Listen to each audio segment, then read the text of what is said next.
할렐루야.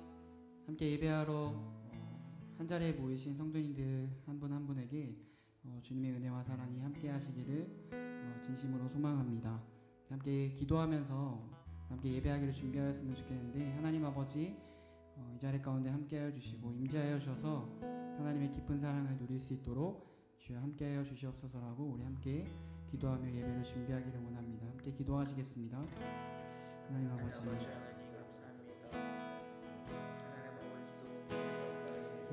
시간 가운데 주여 역사해주시고 하나님의 깊은 사랑과 은혜 앞에 주여 나아가겠습니다. 우리가 될 수 있도록 주여 인도해 주시고, 하나님 오직 그 자들과 사랑 앞에 나아가는 그런 모습 될 수 있도록 주여 인도하시기 소망합니다. 하나님의 깊은 사랑과 은혜 앞에 나아가는 아버지 주님을 인도하여 주시고, 하나님의 깊은 사랑 앞에 나아가는 우리가 될 수 있도록 주여 인도하시고, 아버지 주님 나아갈 수 있는 노래가 될 수 있도록 주여 인도하시기 원합니다.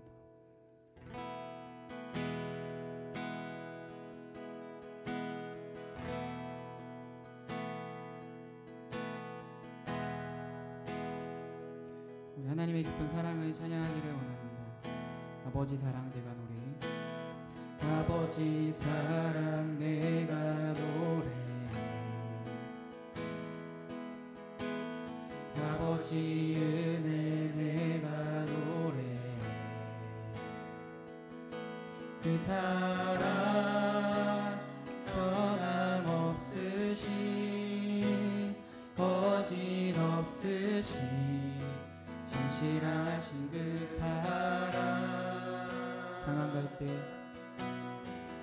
갈 때 꺾지 않으시니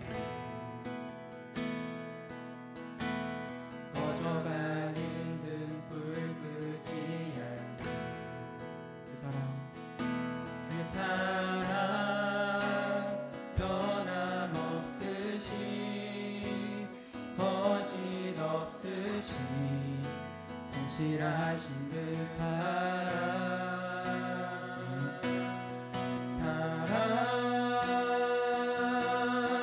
그 사랑 날 위해 죽으신, 날 위해 다시 사신 예수 그리스도, 다시 오실 그 사랑, 죽음도 생명도 천사도 하늘의 어떤 권세도 끊을 수 없는 영원한 그 사랑 예수. 다시 한번 찬양하길 원합니다. 아버지 사랑 내가 노래, 아버지 사랑 내가 노래, 아버지 은혜 내가 노래, 그 사랑 변함없으신 거짓없으신 성실하신 그 사랑, 상한 갈 때 꺾지 않으신, 상한 갈 때 꺾지 않으신 꺼져가는 등불 끄지 않는 그 사랑 변함없으신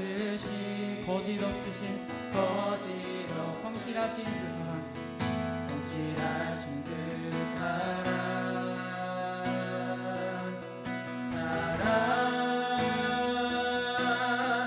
그 사랑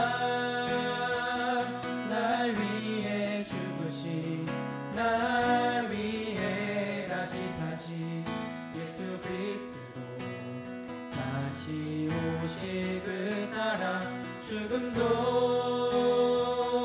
생명도 천사도 하늘의 어떤 권세도 끊을 수 없는 영원한 그 사랑. 마지막으로 그 사랑 변함없으신 그 사랑, 날 위해 죽으신, 날 위해 다시 사신 예수 그리스도, 다시 오실 다시 오실 그 사랑 죽음도 생명도 하늘의 어떤 권세도 끊을 수 없는 영원한 그 사랑 예수. 우리에게 변함없는 사랑 베푸신 하나님께 영광의 박수 돌리기를 원합니다. 아멘. 박수 치면서 함께 찬양하기를 원합니다. 해 뜨는 데부터 해 뜨는 데부터 해 지는 데까지 주 이름 찬양하리니. 해 뜨는 데부터 해 지는 데까지 주 이름은 찬양하리니. 할렐루야 랄랄라 할렐루야. 여호와의 모든 종들아 주 이름 찬양해. 이제부터 영원까지 주 이름 찬양할지로다. 한 번 더. 해 뜨는 데부터 해 지는 데까지 주 이름 찬양하리니. 해 뜨는 데부터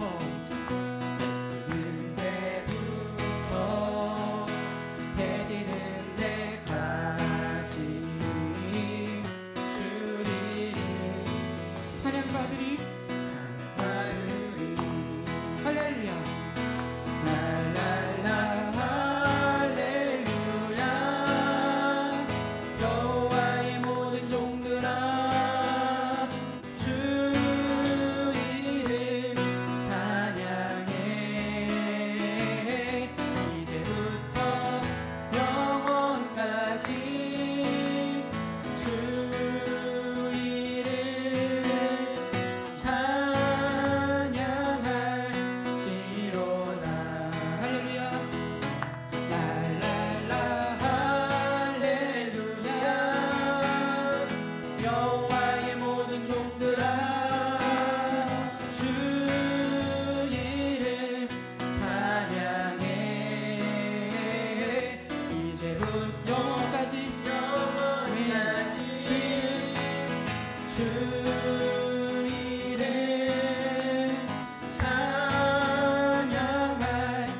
찬양할지로다.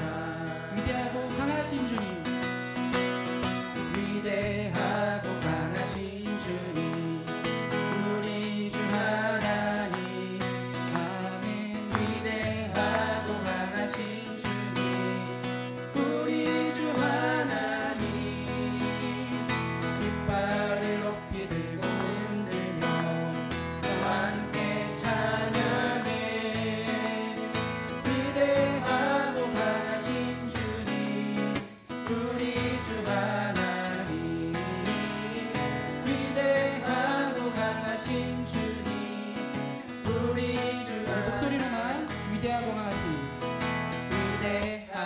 강하신 주님 우리 주 하나님. 아멘. 위대하고 강하신 주님 우리 주 하나님. 깃발을 높이 들고 흔들며 함께 찬양해. 위대하고 강하신 우리 주 하나님. 우리 주 하나님. 위대하고 강하신 주님 우리 주 하나님. 위대하고 강하신 주님 우리 주 하나님. 하나님께 영광을 돌리기 원합니다. 네.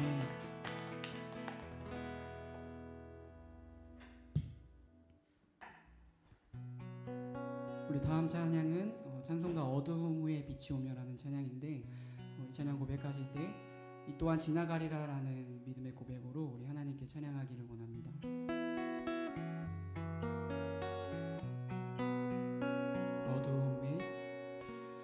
어두움 후에 빛이 오며 바람 분 후에 찬찬하고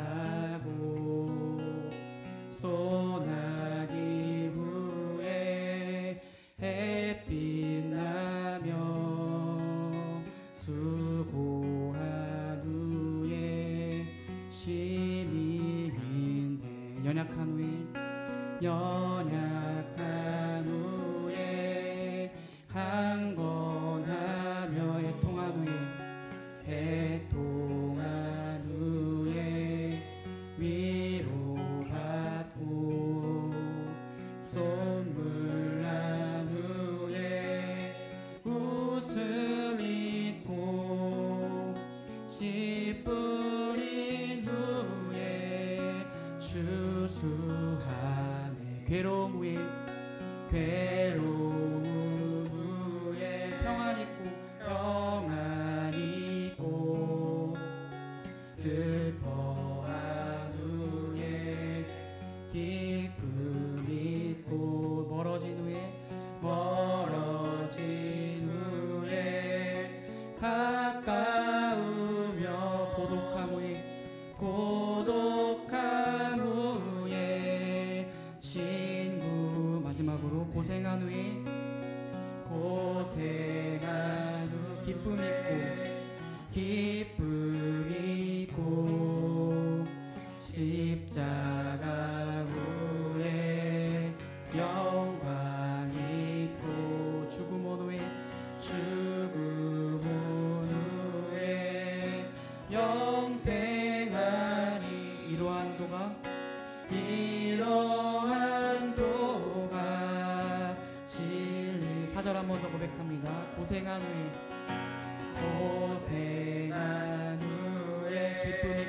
기쁨 있고 십자가 후 영광 있고 죽음 온 후에 영생하니 이러한 도가 진리로. 우리 함께 기도하겠습니다. 기도할 때 이 또한 지나가리라는 그 욥기의 고백처럼 우리가 하나님 앞에 우리의 삶을 드리며 우리의 마음을 드리며 나아갈 때 하나님 주님께서 이 또한 해결해 주실 것을 기대하며 나아갑니다. 고난 후에 영광이 있음을 하나님 믿습니다. 십자가 뒤에 하나님의 부활이 있음을 주님 우리가 믿습니다라고 고백하며 우리 말씀 들을 준비를 하도록 하겠습니다. 함께 기도하시겠습니다. 하나님 아버지 감사합니다. 하나님의 깊은 사랑으로 하나님의 깊은 은혜 앞에 하나님 우리가 나아갑니다. 하나님 십자가 은혜 앞에 주님을 나아갑니다. 부활의 주님, 죽음이 이시기고 부활하신 그 생명의 하나님, 우리가 그 주님 앞에 나아가기를 원합니다. 하나님의 그 크신 사랑과 은혜 앞에 하나님 우리가 나아갑니다. 하나님 우리에게 말씀하여 주시옵소서. 하나님 우리에게 말씀하여 주시옵소서. 하나님 우리에게 말씀하여 주시옵소서. 십자가 뒤에 하나님 놀라운 하나님의 깊으신 사랑과 은혜가 하나님 우리에게 날마다 주어지만 하나님 있습니다. 아버지 하나님의 사랑 앞에 우리의 삶을 드리며 나아갈 수 있도록 주여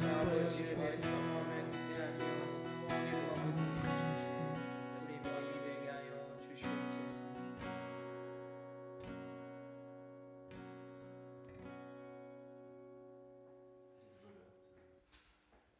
그래서 23절까지 말씀입니다. 로마서 6장 12절에서 23절까지 말씀입니다. 로마서 6장 12절에서 23절까지 말씀입니다. 우리 한 절씩 교독하면서 읽도록 하겠습니다. 그러므로 너희는 죄가 너희 죽을 몸을 지배하지 못하게 하여 몸의 사욕에 순종하지 말고 또한 너희 지체를 불의의 무기로 죄에게 대주지 말고 오직 너희 자신을 죽은 자 가운데서 다시 살아난 자 같이 하나님께 드리며 너희 지체를 의의 무기로 하나님께 드리라. 죄가 너희를 주장하지 못하리니 이는 너희가 법 아래에 있지 아니하고 은혜 아래에 있음이라. 그런즉 어찌하리요? 우리가 법 아래에 있지 아니하고 은혜 아래에 있으니 죄를 지으리요? 그럴 수 없느니라. 너희 자신을 종으로 내주어 누구에게 순종하든지 그 순종함을 받는 자의 종이 되는 줄을 너희가 알지 못하느냐? 혹은 죄의 종으로 사망에 이르고 혹은 순종의 종으로 의에 이르느니라. 하나님께 감사하리로다. 너희가 본래 죄의 종이더니 너희에게 전하여 준 바 교훈의 본을 마음으로 순종하여 죄로부터 해방되어 의에게 종이 되었느니라. 너희 육신이 연약함으로 내가 사람의 이름으로 말하노니 전에 너희가 너희 지체를 부정과 불법에 내주어 불법에 이른 것 같이 이제는 너희 지체를 의에게 종으로 내주어 거룩함에 이르라. 너희가 죄의 종이 되었을 때에는 의에 대하여 자유로웠나니라. 너희가 그때 무슨 열매를 얻었느냐? 이제는 너희가 그 일을 부끄러워하느니 이는 그 마지막이 사망임이라. 그러나 이제는 너희가 죄로부터 해방되고 하나님께 종이 되어 거룩함에 이르는 열매를 맺었으니 그 마지막은 영생이라. 죄의 삭은 사망이요 하나님의 은사는 그리스도 예수 우리 주 안에 있는 영생이니라. 아멘. 기독교 하면 떠오르는 것이 바로 하나님의 은혜입니다. 은혜 아니고서는 기독교를 설명할 수 없고 기독교는 존재할 수 없습니다. 그래서 은혜가 무엇인가에 대하여 이해하는 것이 중요한데, 지난 시간에 우리는 로마서 6장의 전반부를 통하여 하나님이 죽을 수밖에 없는 존재들을 불러 모아 예수 그리스도를 죽이심으로 새로운 생명의 삶으로 변화시킨 사실을 살펴보게 되었습니다. 예수님의 죽으심은 우리가 가야 할 죽음과 절망을 끝장내 버리신 사건이고, 그리스도의 부활은 새로운 생명을 부여받은 존재로서의 시작을 알리는 그 구원을 이루어 주신 것입니다. 바로 이것이 하나님의 은혜인데요. 구원이 은혜인 것은 우리 힘이나 능력으로나 전혀 아무것도 이루어진 것이 없기 때문이죠. 하지만 성경이 말하는 은혜는 여기에 머물러 있지 아니하고 조금 더 광범위한 사실을 가리키고 있습니다. 이 부분은 우리는 여러 가지 사실을 통해서 알 수 있는데요. 하나님의 은혜는 우리에게 이 생명의 권세를 행할 수 있는 자리와 그 자유를 시행코자 하시는 지위까지 우리를 세우시는 것입니다. 그래서 오늘 본문 12절부터 14절을 보면 이렇게 말하고 있죠. 그러므로 너희는 죄가 너희 죽을 몸을 지배하지 못하게 하여 몸의 사욕에 순종하지 말고 또한 너희 지체를 불의의 무기로 죄에게 내주지 말고 오직 너희 자신을 죽은 자 가운데서 다시 살아난 자 같이 하나님께 드리며 너희 지체를 의의 무기로 하나님께 드리라. 죄가 너희를 주장하지 못하리니 이는 너희가 법 아래에 있지 아니하고 은혜 아래에 있음이로라. 이것은 단순히 윤리적인 행위를 강조하거나 착하게 살라는데 주어진 명령이 절대로 아닙니다. 이 말은 곧 우리 모두가 하나님의 은혜 아래 살아갈 수 있는 축복을 허락받았다는 의미가 되는데요. 그 삶을 살아갈 수 있는 충분한 지위와 권세와 그 자리를 차지할 수 있는 인생이 허락되었다는 그런 뜻을 가지고 있습니다. 로마서의 시작은 이 모든 사람이 죄인이라는 명제로 그렇게 시작하게 되죠. 우리 중에 그 누구도 이 사실에서 벗어날 수 있는 사람은 한 명도 없습니다. 그러니까 우리 모두가 죄인이고 우리 모두가 의를 행할 수 없는 존재들인 것을 성경은 우리에게 명확하게 이야기해 줍니다. 더군다나 이 은혜의 법으로 살아갈 수 없는 사람들이 우리들의 모습이 되죠.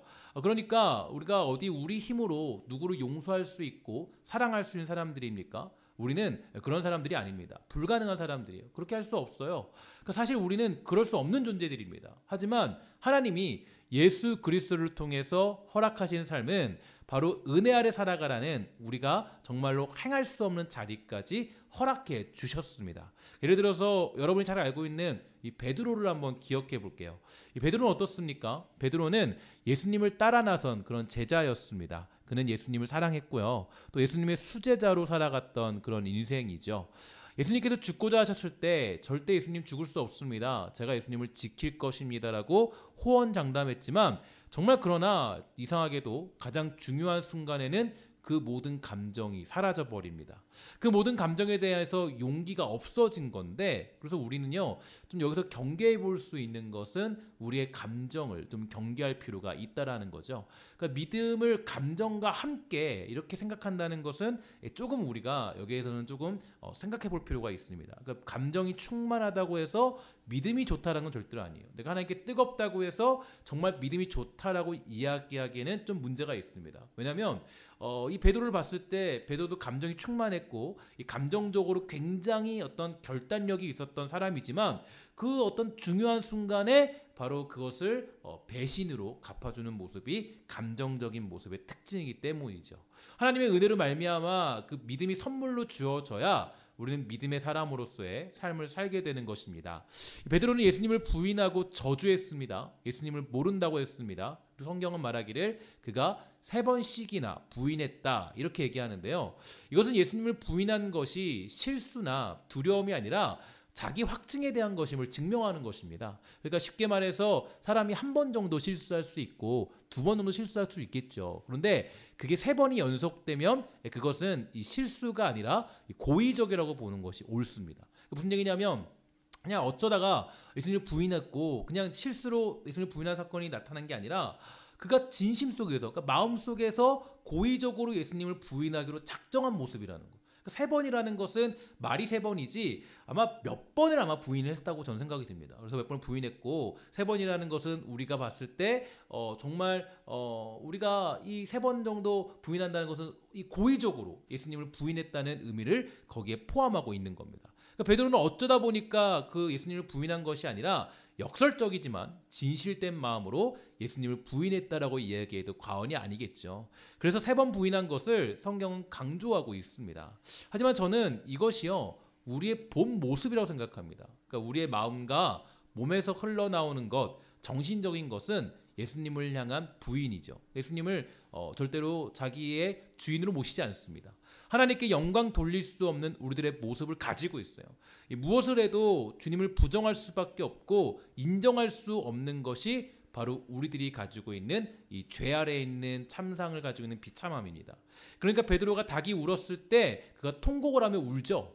자기의 부정함과 자기의 더러움, 예수님을 부인할 수밖에 없는 그 현실 속에서 통곡을 하면서 울었다고 합니다. 바로 그 통곡이 우리들이 겪고 있는 삶의 현실이에요. 우리들은 아무리 부름받은 백성이라도 사실 우리의 습관과 우리의 현실은 아직도 죄악뿐인 그 모습을 보는 것입니다. 여러분들은 그렇지 않습니까? 우리는 언제나 주님 사랑합니다, 회개합니다, 용서해 주십시오 이렇게 말하지만 사실 우리들에게 흘러나오는 건 아직도 죄악밖에 없어요. 예배를 드린 후에도 여전히 변하지 않는 내 자신과 우리들의 현실 때문에 우리는 늘 괴로워하고 여기서 우리가 정말 통곡하면서 이 비참한 나의 실상을 목격하는 게 우리들의 삶의 모습입니다.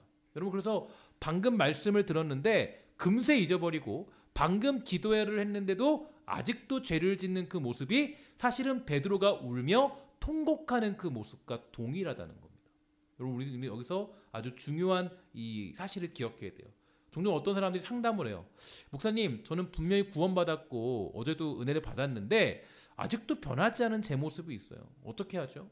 아직도 제가 죄악과 가까이 하고 있는 제 현실이 너무 두렵습니다. 그럼 저는 말해줘요. 바로 그게 은혜입니다. 바로 그게 은혜라는 거예요. 하나님의 은혜는요, 우리의 그 비참한 현실을 보게 하는 겁니다.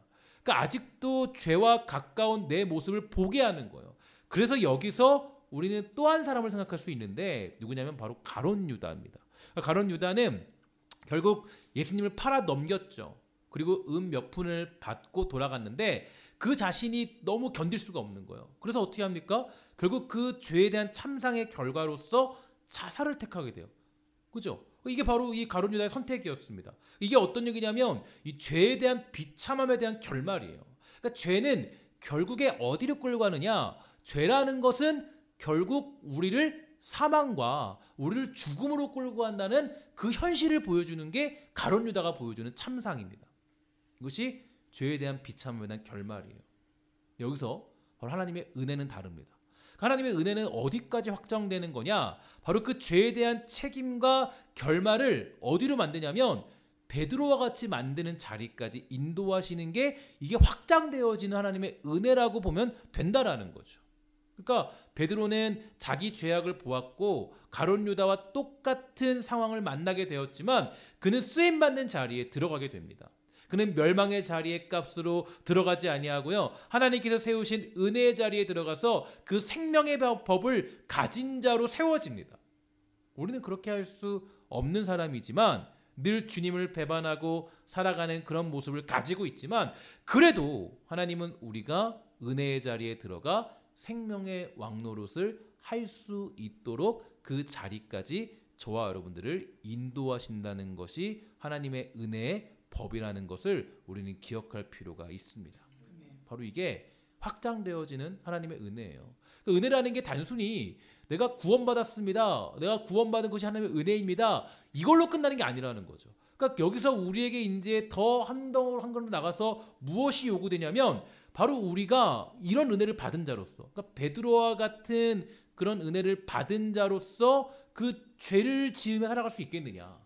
우리가 분명히 예수님을 부인했지만, 예수님을 거절했지만 그럼에도 불구하고 그 사도의 자리까지 끌고 가시는 하나님의 그 손길과 은혜 속에서 우리가 감히 그 은혜를 내가 기억하지 못하고 살아가는 모습이 있지 않은가. 그거는 우리가 그 죄를 지으며 살아갈 수 없다라는 거예요. 그러니까 그럼 우리가 어떻게 우리가 죄에게 우리의 몸을 넘겨줄 수 있겠습니까? 죽을 수밖에 없는 죄인을 살려주신 것도 감사한데 은혜의 자리에 서게 하시고 생명의 자리에 서게 하신 그 은혜를 받은 자로서 어찌 우리의 몸을 죄의 노예가 되도록 할 수 있을까요? 그러니까 우리는 기억해야 됩니다. 하나님이 지금 저와 여러분들에게 왜 인생을 살도록 하시는지 말입니다. 예수 믿고 우리가 그냥 천국 가면 좋겠죠. 이 땅을 살아가게 하신 이유가 무엇인지 우리 생각해 봐야 됩니다.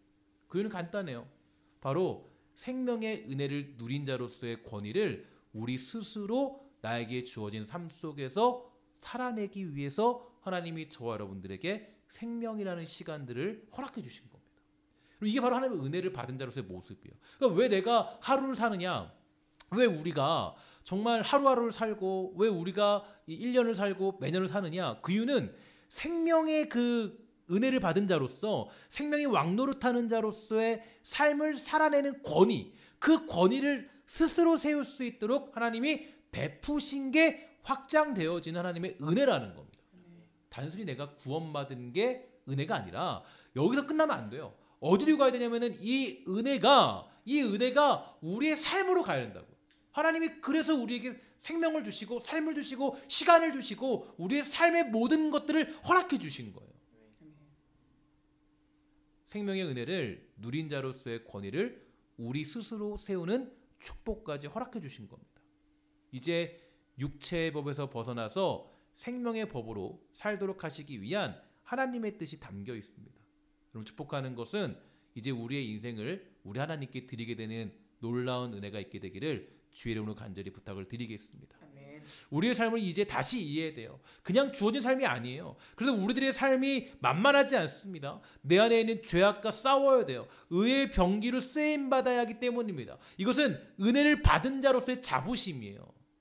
우리가 손해를 보더라도 선한 일을 감당하고 고난을 당해도 주 예수를 위해 목숨 걸고 살아야 하는 이유는 하나님의 은혜가 무엇보다 놀랍고 대단하고 위대하기 때문입니다. 하나님의 은혜는 여러분들이 이 땅에서 생명의 법을 시행할 수 있는 자리까지 허락해 주신 줄 믿습니다. 이게 우리에게는 너무 큰 자랑이죠. 우리에게 나오는 것이 모든 것들이 다 죄악뿐인데 하나님은 우리가 생명의 법을 이룰 수 있는 삶으로 그 삶까지 허락해 주신 거예요. 그래서 하나님 뭐라 그래요? 모든 것이 합력하여 뭘 이룬다 그러죠? 선을 이룬다 그래요. 선을 이룬다. 그러니까 이게 하나님의 은혜까지 확장된 거예요.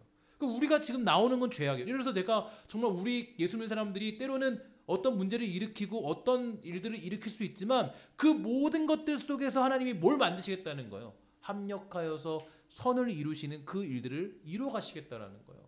때로는 누군가의 속상함이, 때로는 누군가의 아픔이, 때로는 어떤 우리가 가지고 있는 고난과 어려움들이 그냥 거기서 끝날 것 같지만 하나님의 은혜는 뭐냐면 우리가 때로는 실수를 하고 우리가 때로는 문제를 일으키고 때로는 우리가 여러 가지 어떤 상황들을 일으킨다 할지라도 모든 걸 통해서 생명의 법을 누릴 수 있는 자리까지 만들어가겠다는 것이 하나님의 은혜라는 겁니다. 우리는 이 은혜를 받은 자로서의 삶을 사는 것이 바로 그 생명의 법을 누리는 자로서의 축복을 이루는 방법이 되는 겁니다. 특히 요즘같이 이런 때에는 우리에게 주어진 삶이 무엇인지 좀 기억해 봐야 되겠죠. 요즘에 보니까 이 마스크 사는 것이 하늘의 별 따기라고 합니다. 굉장히 힘들고 어렵다 그래요. 건강한 사람은 마스크를 쓸 필요가 없다고 하지만 우리는 마스크에 목말라 있습니다. 다만 어떤 공간에 들어갈 때 조심하기 위해서 마스크를 쓸 뿐이지 그냥 거리를 다닐 때 일반 생활할 때는 마스크가 그렇게 큰 쓸모는 없다 그러죠. 마스크 사기 위해서 굳이 사재기 할 필요도 없고 오히려 필요한 사람들이 사도록 두어도 괜찮습니다. 최근에 성도님 한 분이 이 병원에 간다고 해서 이제 보니까 이 마스크를 구했는데 마스크가 이렇게 쉽게 구할 수 없어서 병원은 좀 위험하잖아요. 그래서 정말 마스크를 구하는 게 좀 어렵다 그러더라고요. 그래서 제가 아주 좋은 마스크가 8장 정도 있어가지고 반을 딱 떼서 전달해 드렸습니다. 요즘에 마스크를 선물로 주니까 굉장히 좀 이게 뭐 마스크를 선물로 줘야 되는 그런 시대가 찾아온 아주 안타까운 시대예요. 그러니까 제가 보니까요, 그냥 이 마스크 4장을 드렸는데 굉장히 감사하더라고요. 마스크 구하는 게 너무 어렵고 너무 힘드니까 정말 작은 것이지만 그럼 우리가 해야 할 일들이 있다고 생각합니다. 그러니까 우리가 주어진 시간들, 주어진 상황들 속에서 어떻게 하면 내가 은혜를 받은 자로 살아갈 것인가? 어떻게 하면 내가 그 은혜를 누린 자로서 스스로 나의 권위를 세워갈 것인가? 그럼 우리가 잘 생각해 보세요. 하나님이 여러분들과 저에게 자유를 줬다는 것은 이건 자유를 줬다는 것은 우리가 죄인이 아니기 때문에 자유를 준 것입니다. 죄인의 신분을 벗어났기 때문에 우리가 스스로 그 은혜의 권위를 세우도록 허락하여 주신 자유예요. 이 자유를 우리가 정말 그냥 대충 쓰는 것이 아니라 정말 어떤 거죠? 그 천국을 이루며 하나님의 뜻과 그 하나님의 말씀을 이루기 위해서 나의 삶을 드리는 것이 가장 중요한 삶의 모습이 되는 것입니다. 저도 지금 와서 이제 요즘 상황을 이렇게 보면서요, 저에게 주신 메시지와 명령이 무엇인지 아주 깊이 생각해 보고 있습니다. 이사야 1장에서 하나님이 우리의 예배를 받지 않겠다는 가장 큰 이유는 무엇이었습니까? 그 중에 핵심은 바로 이것이었어요. 너희들 손에 피가 너무 많이 묻어있다. 그러니까 하나님은 우리가 삶으로 하나님을 섬기는 자로서의 삶을 살아가길 원하시는 거죠.